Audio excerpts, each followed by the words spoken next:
Hey, you guys, it's Thursday, which means you're with your girl, Kati Whitledge. I am the founder and host of Beyond the Technique podcast. This podcast is for salon, spa, and med spa owners and leaders. And we're here to change the way that you're supported in your business. So, with over 700 episodes, there's plenty of value that is free, plenty of information and inspiration for you to check out. So, stick with us, subscribe if you haven't already, and let's dive in. Today, we're talking about stop planning and start swimming. Something shifts when you've had a business for over 3 years and you almost get a little paralysis by analysis. You almost get a little bit scared to take bigger leaps, bigger risks. And I don't know why that is because I want you to think about when you first opened your business. Did you have everything figured out? Some of you were like, yes, I did. I had a business plan. I had spreadsheets. I had the data in front of me. You had the funding, all the things. But most of us who start in this industry don't start with this business acumen to our benefit. Most of us are creatives who then have a vision for the type of business that we want to be in, the type of environment we want to create. And then we literally just jump into the deep end of the water and start swimming our butts off. And I want to encourage you today in today's topic of why that is still a really good strategy, you guys, is thinking about what was that overwhelming like urge and need that you had when you first opened your business, and can you channel that same energy towards the new ideas and the big things that you still want to accomplish. So let's get into it because you don't have to be this big time expert to be successful. I think a lot of people get a little bit nervous, like, I'm not actually smart enough. I don't actually know all that I'm doing. And you don't have to know everything you're doing. You don't have to see the next 100 steps. If you can see clearly what can be at the end of all the steps. So that's vision. If you have a vision for something, really, then all you need is the first 2 steps to get started, and then you just keep your frickin' eye on that vision that you have. That is the most important key here. Many of you know that I am a believer in Jesus, and there is this story how Jesus walks on water. Have you ever heard of this? So it's a miracle. Only a miracle that God could do is Jesus is walking on water, and all of a sudden he's coming towards Peter, who's on a fishing boat. Peter sees Jesus and he is like, "What? This man is walking on water. He must be God," which is true. So Jesus is like, "Come out here, Peter." Peter gets out of the boat and starts walking on the water. Now, for you, this is the story where you're like, I have a vision of opening my first business. I have this big idea. I am just going to go and do it. And then you're doing it right. And then you want to keep going for that next level of success. You have more ideas, more things, but something happens. You get a little shook. And that's what happened to Peter.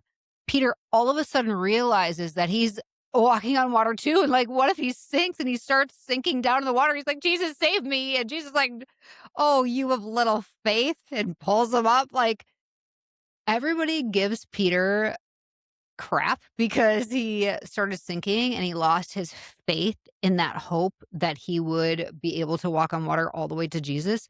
But let's give the man some credit for getting out of the frickin' boat, because you know what? If you started a salon, a spa, or a med spa, you got out of the boat and onto the water. The shaky waters where you cannot predict which way the wind is going to blow every single day. You had the guts to do that. And only 1% of all of the population ever has the guts to do that. So give yourself some credit. I'm going to give Peter credit because he actually got out of the boat. Could you imagine? Would you even get out of the boat if you saw that? I'd be like, give me a safety vest. This is crazy. Am I on drugs? Am I hallucinating right now? Who slipped a roofie into my drink? Like, what is going But in all seriousness, you guys, like, you already had the massive courage to take that first big step. So what happens to us when we start embarking on the journey of business ownership and all of a sudden we're overthinking everything? And this can really affect our business negatively. It can prevent us from scaling and becoming bigger and better than ever. It's really a self-limiting belief. So my first point is to just jump in, you guys, and keep that same mentality that you had when you first opened your business, which is this: failure is not an option. Failure is not an option. When I opened my first business, I didn't know spreadsheets. I didn't know what a cash flow forecast was, but I knew people and I knew how to love them and take care of them. And I knew how to market and I knew how to get the word out, even if it was on foot, even if it was before social media. I was relentless because to me, failure was not an option. And I want you to sit down and write down, what are three major accomplishments that you've ever had in your life? When I think about that, I think about the accomplishment of going to beauty school, having come off of a lifestyle of drugs and partying. I was one of those wild teenagers. So it was a huge accomplishment to even go to any form of college. And I did really well. And that was one major accomplishment. Then another accomplishment would be, building a huge clientele and pivoting to become an independent contractor within that same startup salon space that I was in as a commission stylist. Another major accomplishment, starting a salon, expanding 3 times, starting more than one location, starting a software company, selling the salons and retiring from salon ownership. I want you to sit down and think of your last three big accomplishments. I know they're there. What are they? Now, when you go back and look at that, did you have every little thing figured out? No, because there is no way that you could predict all the things that are about to happen or going to happen. And if you overthink those potential scary things, you'll never take steps forward towards what you really, really want. I'll give you an example. I opened my first business in 2010, Be Inspired Salon. It was our first location. And I was a little crazy girl working 8 a.m. to 11 p.m. I was drinking my calories. I'd have coffee all day. I'd have wine all night. Like it was ridiculous. And I was so gung ho. I was so gung ho that I started these cross promotive partnerships with other businesses that were similar to mine, but didn't compete with mine. So there was this wellness company, and I knew that if that company and I were to go in on a magazine ad, I could afford to pay half of the half page ad. Are you with me? So I couldn't afford to advertise in this really cool magazine on my own, but partnering with that wellness company, we could both create an ad together and do a shout out for both of our businesses with the ad. Now, this wellness company had a rep working for the company, and that rep started meeting with me and other businesses, and we were creating this plan of doing so much more together, whether it be magazine and the radio ad and other locations where we'd do giveaways together. Well, this rep started acting ridiculous. They were like just weird, saying weird things. They didn't have tactfulness. Basically, they did not have emotional intelligence. And I was kind of embarrassed because when we started showing up doing things together, it was like we were together. It was like they were a reflection of also myself. That mattered to me, and I did not want that behavior to continue, and it really turned me off. The final straw was this: we were in a meeting, and they brought up their, like, market level or multi-level marketing company. It's kinda like an Amway type of business, and they were trying to get everybody in that room to, "Hey, you could buy from me, I could hook you up." It was so unprofessional and the wrong place, wrong time, wrong people. You don't do that on the clock of your other company you're representing right now. I finally had enough, and I told that wellness company, "Look, I love you guys, but I cannot partner with you anymore because your rep is behaving in this way, and this is what recently happened, and enough is enough, and I'm so sorry, like, I cannot continue this." Well, that wellness company ended up terminating the employment of that rep. And I was kind of shocked, but they said, "Katie, it's not just your feedback. We believe that she was stealing from us as well." So I'm like, okay, wow. Well, we can chat, we can continue our relationship, which we did. But in the meantime, guess what happened? I'm not even 1 full year into owning my first business, my first salon, and I get sued by that girl for defamation of character. I'm dying inside. I'm like, "This is the end." I'm like, "My mouth has finally got the best of me. I can be mouthy." And I was like, "This is it. It's done for me." Well, praise God that I had amazing business insurance that helped cover the cost of legal for these types of situations. So I worked with our attorney and he looked into this woman and realized, whoa, she's got quite the record of some not great things about her character. So we actually, I don't know if you call it, we countered or we like pushed back and we said, okay, if you're going to try to sue us, just so know we're going to fight you on this. And we're going to be revealing all of these things on this person's record, per se. And that's going to come to light. I come to suspect, I can't prove this, that that person was a narcissist. Because narcissists' biggest fear is being outed for who they really are. And above all else, they want people to think a certain way about them. Well, that pushback from my attorney, it worked and they dropped the suit. Now that sounds like, wow, it all worked out for you. But you guys, it wasn't like this worked out in like 3 weeks. This was like months of a process of going back and forth, legal, everything, figuring it out. And I'm like having the most anxiety, can't sleep, like freaking out. Um, I thought that moment was the end. Now, could I have opened my business and even come close to predicting that that would happen? No. And had I known that something like that could have happened, would have scared me away from starting the business. I mean, if we really knew the end of our stories, there's so much we probably wouldn't have the guts to do. But there is a reason that we have a vision of what could be, and then we only need to look at those first few steps. Because it doesn't matter if you can see 100 steps away. Is no way to predict steps 50 through 100. So just stick with me. I want you to just think about this. Jump in and swim because failure is not an option. Do whatever it takes to doggy paddle your way to shore, to safety, but you are going to just jump in and get after it because you need to stop planning and overthinking, start swimming. My second point is embrace ugly execution. This also goes towards paralysis by analysis. We become along this path perfectionists. The more we learn, the more we feel like we have to do things better or correctly. And there is no perfect. There is no perfect execution. You can try to think of all the things, and we've done this so many times.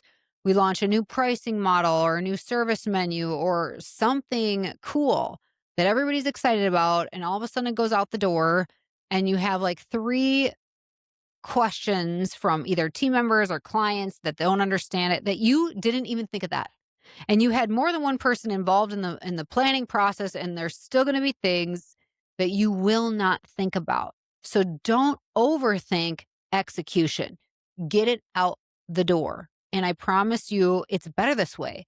The sooner you try new ideas and put new projects in place or implement new initiatives, the sooner you are going to learn from it, change it, adapt, and move forward.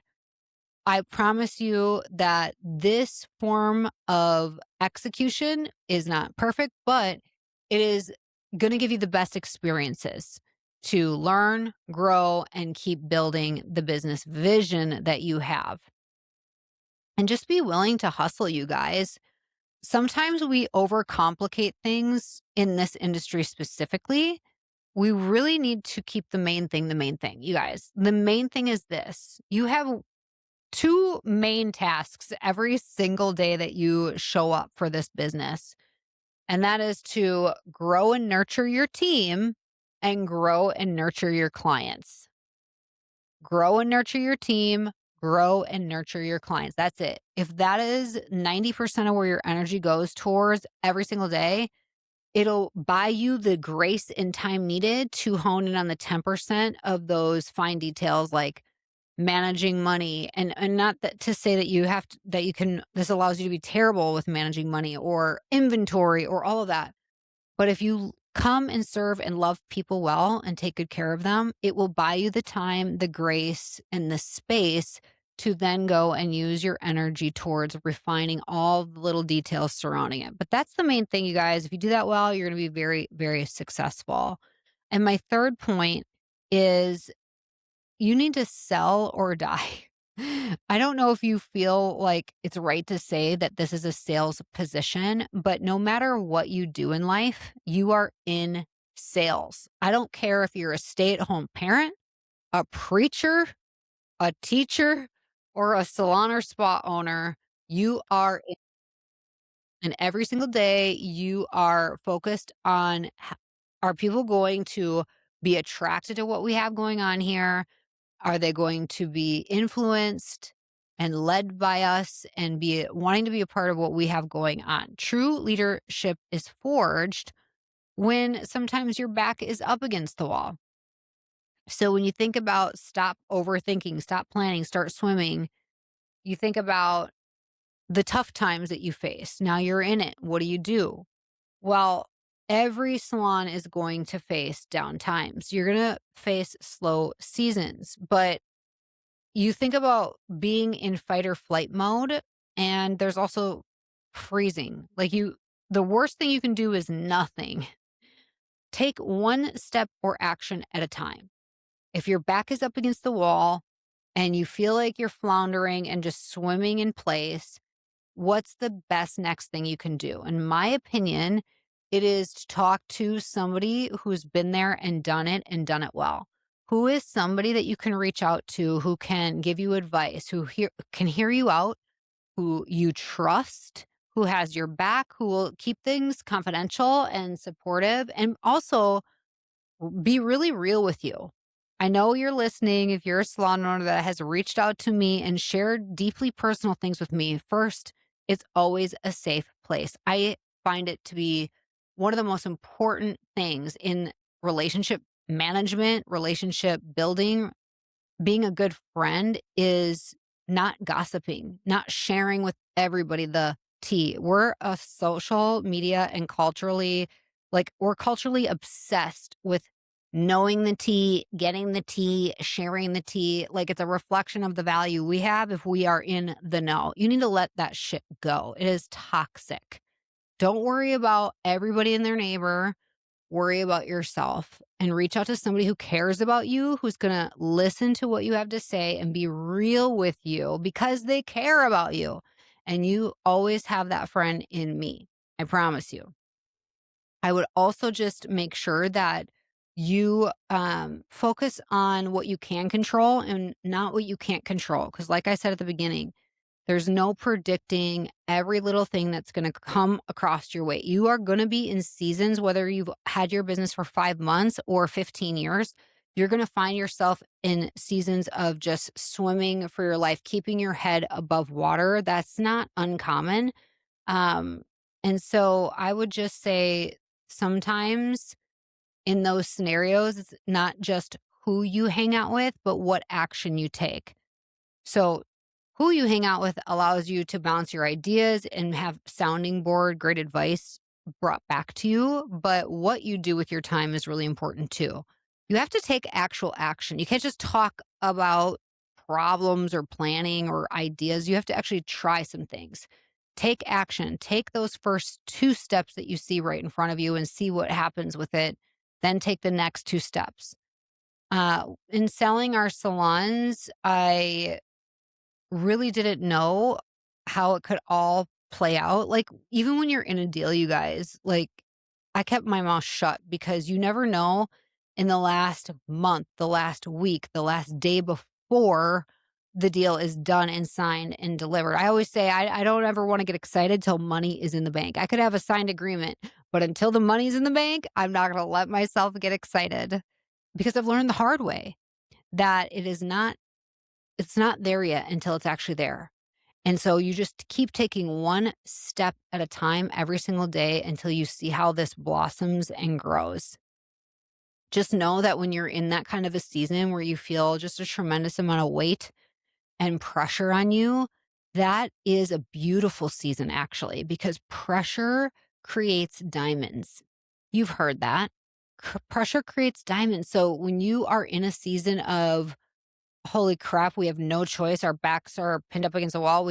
You have no choice but to change, to take new action, to take any type of action forward at all that is going to eventually evolve into something new and different.